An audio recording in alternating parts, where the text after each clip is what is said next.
তুমি কোন ক্লাসে পড়ো? ক্লাস 8। ক্লাস 8-এ। তুমি অঙ্ক কেমন পারো? অঙ্ক মোটামুটি পারি ভালো। মোটামুটি পারো না?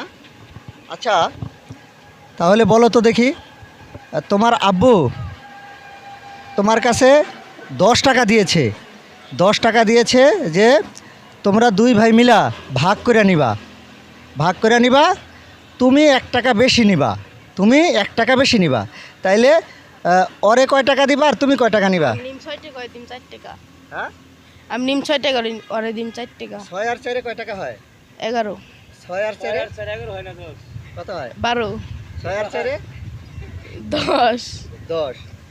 তাহলে 6 আর 4-এ যদি 10 হয়, তাহলে তুমি যদি 6 টাকা নাও আর ওরে যদি 4 টাকার দাও, তাহলে তুমি ওর থেকে কয় টাকা বেশি নিলা?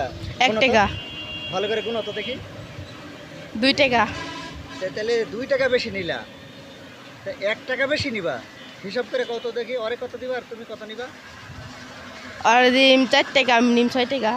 তাহলে যে ওরে 4 টাকা দিলা, 4 5 6, তাহলে 2 টাকা বেশি হয়ে গেল। তাহলে 1 টাকা বেশি নিবা, ওইটা একটা হিসাব করো তো দেখি। 1 টাকা বেশি। হিসাব করো, ভালো করে হিসাব করো, মনোযোগ সহকারে।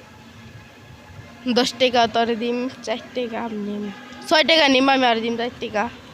তাহলে তো ওই হইলো, 2 টাকাই বেশি হয়ে যাচ্ছে।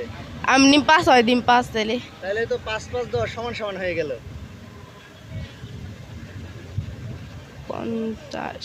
এদিকে আসো, তোমরা পারবা, এদিকে আসো, এদিকে আসো, আসো। হ্যাঁ, তুমি পারবা, তুমি পারবা, তুমি বলো তো দেখি, তুমি বলো, তুমি বলো। 10 টাকারে মানে তোমার এই যে বড় ভাই, মনে করো তোমার বড় ভাই, তোমার বড় ভাইরে 1 টাকা বেশি দিবা, তুমি 1 টাকা কম নিবা, কে কত নিবা?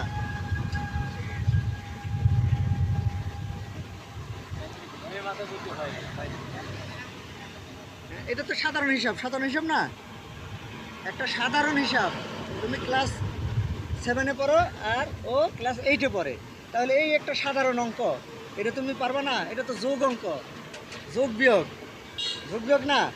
10 টাকারে 2 জন মিলা ভাগ করে নিবা, তোমার বড় ভাইরে 1 টাকা বেশি দিবা, তাহলে কার ভাগে কত পড়লো? ওর ভাগে 6, আমার ভাগে 4।